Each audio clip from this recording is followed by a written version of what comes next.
twice. The problem that we had so far had the symmetry, and that helped us also think of these amplitudes C1 and C2, the ratios, and the omega minus, right, which you were able to predict. But now if we have a very simple system still, but without the symmetry, so we have a pendulum with L and M, and another pendulum attached to it with L and M. So it's not even different lengths or different masses. Now we ask a simple question first. How many natural modes do we have here? If you know the answer, please type it now in the chat. We have two objects, so we expect to have two normal modes, exactly two normal modes. So there should be omega minus and omega plus for the system, for the frequencies, lower frequency and a higher frequency. Now the good thing is that, and as we are developing our intuition into more and more complicated systems, is that we know that for the lowest mode, the objects, all the objects that are there, regardless of the number, they all have to be in phase. So you know how that whenever this one is to the right, the lower one has to be to the right. Now let's give them some names. So this would be number 1, and this is number 2. So whenever this is at this side, the other one has to be at this side. Whenever it reaches the peak amplitude, C1, this has to reach its peak amplitude and then starts going back, and so on. So we know that. But now there's a question, because the problem here allows two possibilities. Unlike the problem that we had before, you might end up with a situation like this.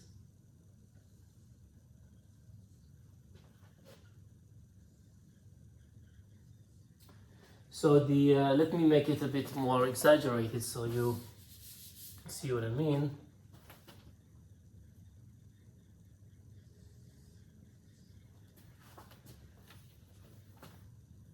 Or a situation like this. In other words, if I talk in terms of the ratios, so this would have amplitude C1 and this is C2. C2 here is smaller than C1. So if I'm looking at C2 over C1, this can be either larger than 1 and it can be smaller than 1. In this case, C2 is smaller than 1, and in this case C2 is larger than C2 over C1, the ratio, we're talking about the ratio. C2 over C1 is larger than 1 in this case, and in this case C2 over C1 is smaller than 1. And my question to you now is, if I call this L and this is R, which one do you think is the natural mode? It cannot do both, right? It should be either this or this. Would it actually behave like this, that this is, let me make this more exaggerated to make it clearer. Would it actually act like this? Right, so this the C1 is larger than C2, or like this. Now if you think it's going to be like this, please type L now in the chat. And if you think it's going to behave this way, so C2 over C1 is larger than 1, please type R in the chat. All right. The system would behave like the right side. So if you chose R, that would be the correct answer. Now, if you're very brave, maybe you want to try and predict what is C2 over C1. If you want to just get, it can't be 1. We know it can be 1, right? Because this is the right one, right? It has to be larger than 1. So C2 over C1, what is that? If you have any guess. Well, I would be very surprised if you would be able to actually just, you know, have that in the back of your mind. This would be 1 plus square root of 2. Why is that? When you solve this problem, and I suggest you attempt this at home, it's going to take you probably, well, at least half an hour, but it's worth it. If you get to this result, C2 over C1 is 1 plus square root of 2, then you probably did well in the derivation. In order to find out why, we have to go over the derivation. The rest of this lecture is going to be more qualitative and try to make you develop this intuition about more complicated systems, but later on we're going to get into the derivation of these or some of these systems at least. All right, this is for the lower mode, right? So the whole thing here is for the lower mode, for omega minus. Now what happens when we look at omega plus? So the highest natural mode of the two. So we are at omega plus. That's better. Again, we have let's see. We know actually now that the highest mode, two objects have to be out of phase, right? So when one object is exactly at the right, the other one has to be exactly at the left, and they would go from one side to another. But the main thing is, what is the ratio C2 over C1? So we have something like that. This is one object, and this is another object. C1, well, this is C1, this is C2. Whenever this reaches that peak at that point, this reaches the peak at this point. That's better. Whenever this object reaches that point, the other object reaches this point, and so on. So they are, these are the out of phase oscillation now. What is C1 over C2? C1 over C2 is, in fact, now C1 over C2. So maybe I should have put it in a different way, because this is going to be larger now. It's a minus 1 plus square root of 2, okay, which is minus 2.4. So if I want to have a better description here, then I should have something like this probably. So this is C2 and this is C1. Okay. And the minus sign tells me that they are out of phase. Now, can we guess omega plus and omega minus of this system? There's no way that we can guess omega plus and omega minus. We have to solve the system and derive omega plus and omega minus. All right, let me make a demonstration for this part. I'll take here this coupled system. Yeah. Okay. So what you see is that the amplitude of the second object is much larger than the upper object, and they're both in phase. Now I'll try to hit the second resonance, the second natural mode. And now what you're going to see is the other way around, is that, well, first of all, they are out of phase, but also that the amplitude here is larger. So this would be moving some distance, and that would be almost 2.5 times that distance. Okay, let's see if we can get there. Oh, yep. See how far the upper one is going? That's C1, and the lower one is almost now moving. Oh, I lost it.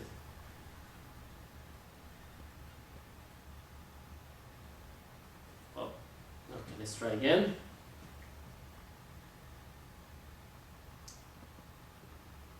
There you go.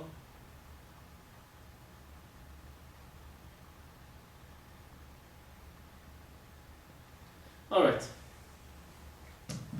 That was with the double pendulum, and slowly I hope you are becoming experts in this subject. Okay, so now let's look at the system of 3 coupled objects. Yeah, 3 masses coupled with springs. The 3 objects have the same mass, and these are the same spring constant. K, M.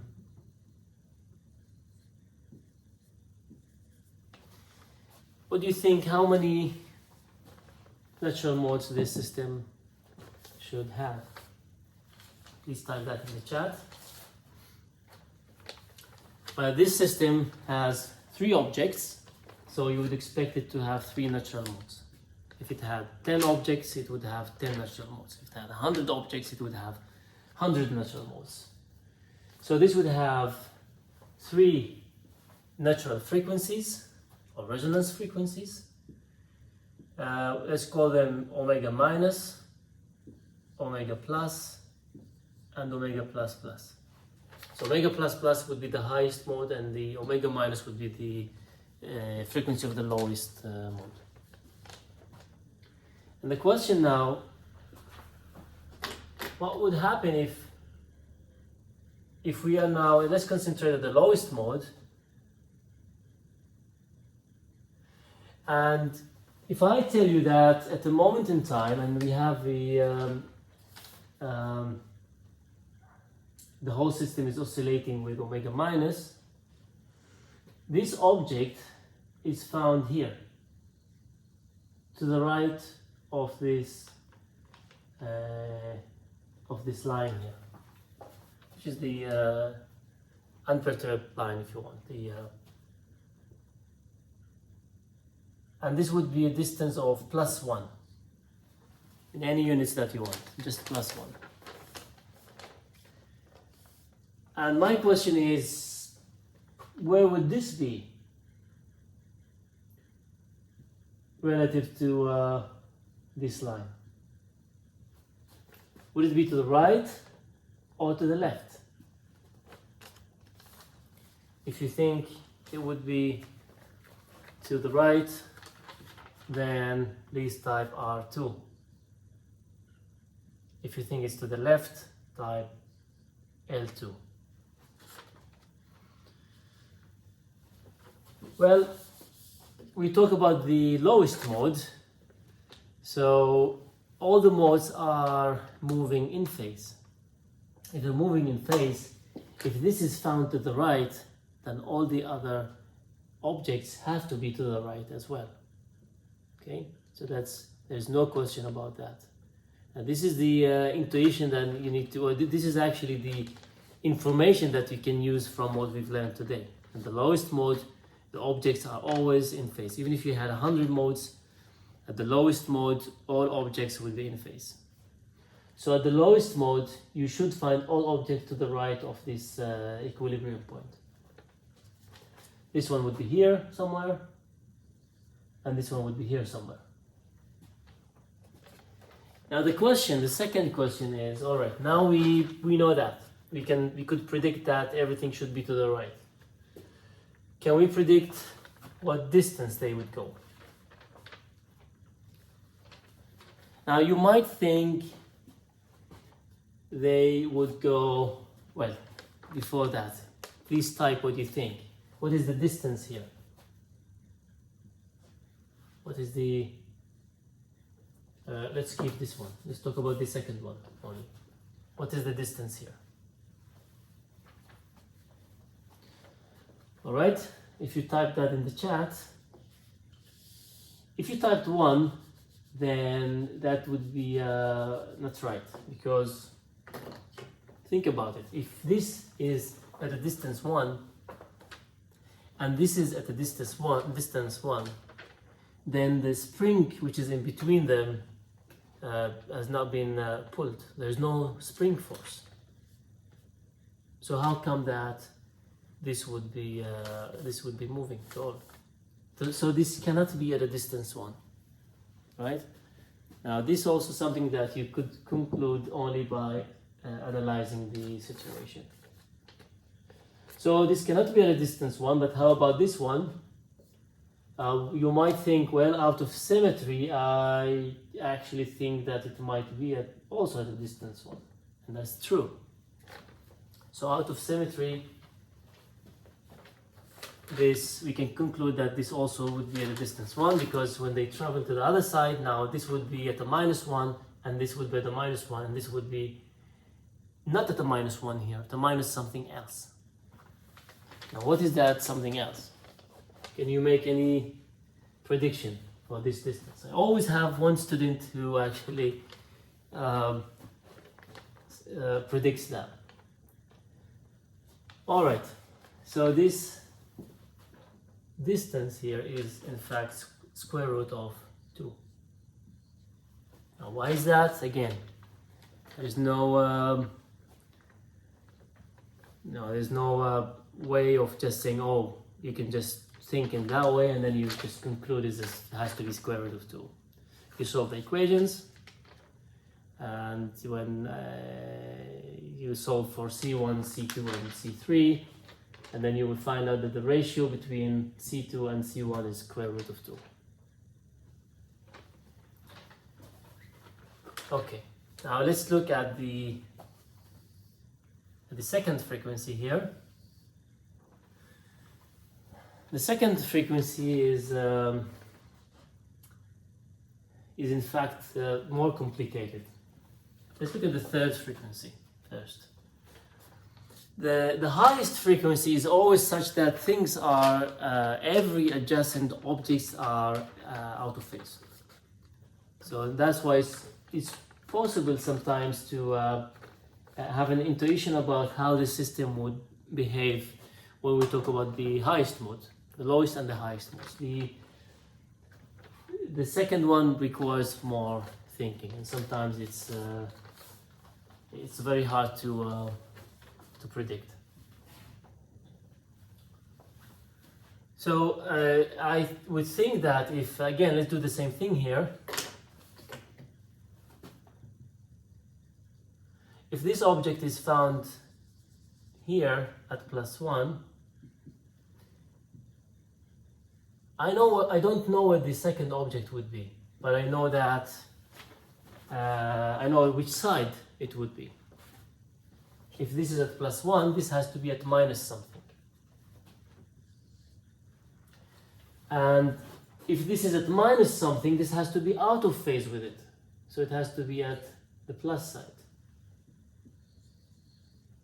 Now, some of you may have a feeling that because of some kind of symmetry, as this is going to the right one, this has also go to the right also +1.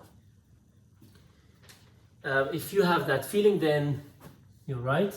This would be a +1, and magically this would be standing.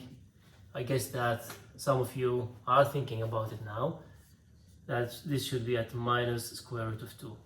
I say it should be, but when you solve the equations, this is what you should get, the minus 2. Minus square root of 2.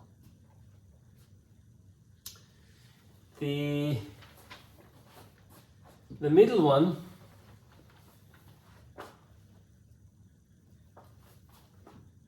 if I have the first one at +1 again,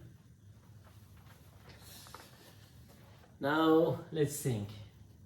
Now there is symmetry in this problem, so it might not be as bad as I thought. There is some kind of symmetry.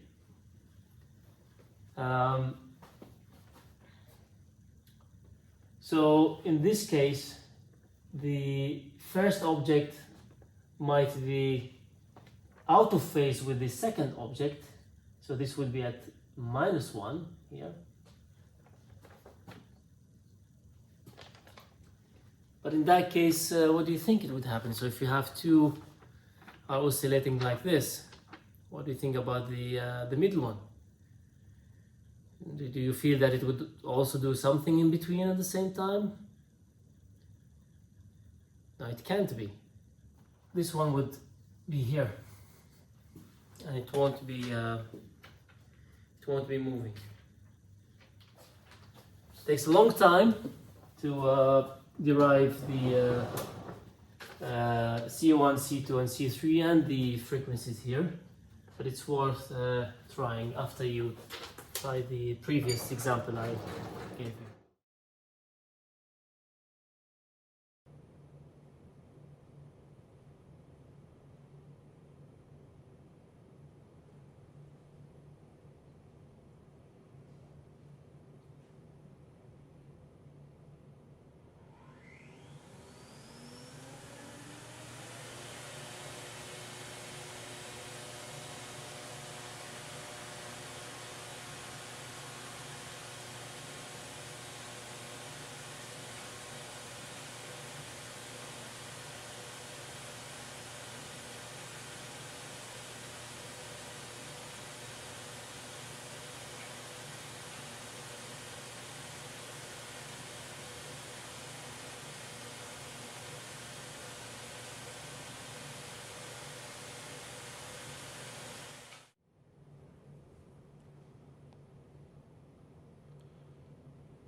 Alright, the last thing that I want to show you qualitatively is the case of, again, the pendulum now.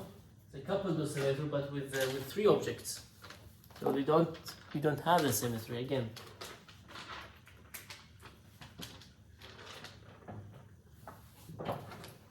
See that? Yeah. Okay, so now we have 1, 2, 3, and it's the same L and the same M. So we're not trying to make anything which is very hard. How many natural modes we have? 3 natural modes. We have 3 objects. We should have 3 natural modes. We have omega minus, omega plus, and omega plus plus. And all we want to do now is qualitatively see if we have any intuition about these natural modes. What do we know about the lowest mode? At the lowest mode, all the objects are in phase. Now, before we had a C2 larger than C1, so now you might think that C3 should be also larger than C2 and C1. So one possibility is that we have something like this. If this is your feeling, that's good. Now, what do we know about so this is the first mode. Now, can we predict C1, C2, and C1, C2, and C3 in this case, or even omega minus? There's no way we can do that without solving the problem. Let's look at omega plus. What do we know about the omega plus? Omega plus, 2 should be in phase and 1 should be out of phase, right? Because if they're all in phase, then this is omega minus. So 2 should be in phase and 1 should be out of phase. We have this possibility. These are in phase and this is out of phase. And the other possibility is that these 2 are out of phase,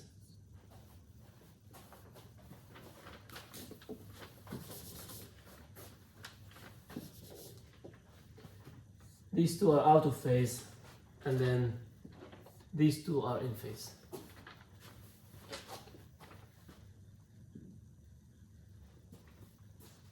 Okay, so these 2 are out of phase and these 2 are in phase.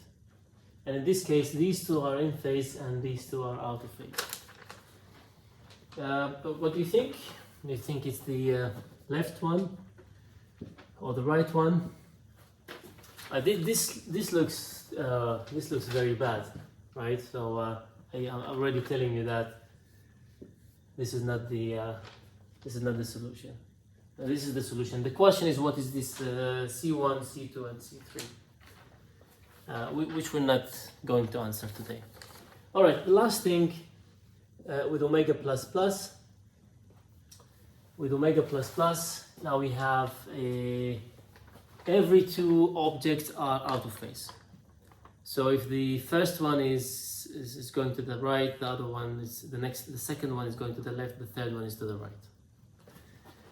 In this case, we can actually predict that because there's only one scenario. This goes to the right, right? This goes to the left, and then this goes to the right, something like that.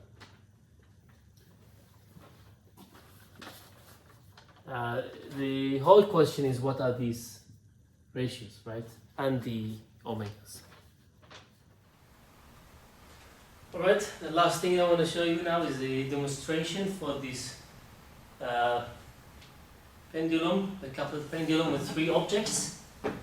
So we're going to look at the 3 different modes. I hope you can see this from there. So I have these 3 objects. I'm going to start with the first mode. So the lowest mode, all of them would be in phase, and we would expect that the lowest one, so C3, would be the largest compared to the other two. Alright, let's try that.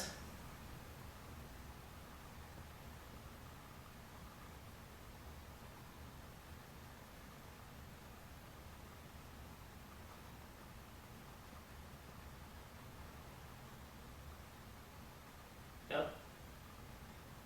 Nice on resonance. So this is the lowest mode.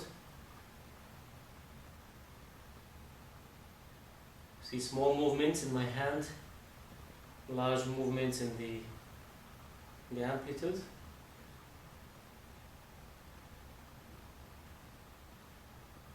Okay, now let's try the second mode. So for the second mode, we will have 2 in phase and 1 out of phase. So these 2 would be in phase and the lower would be out of phase. Let's see if I can. Here we go. 2 are in phase and 1 is out of phase.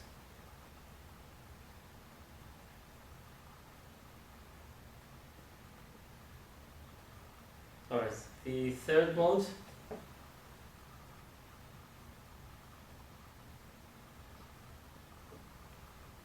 For the third mode now, every 2 adjacent objects would be out of phase. So 1 is out of phase with 2 and 2 is out of phase with 3. Let's see if I can find the frequency.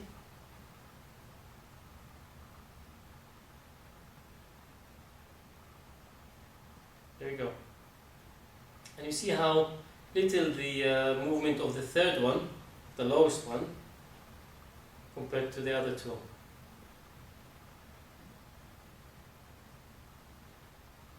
The first object out of phase with the second object out of phase with the third. Alright, until next time.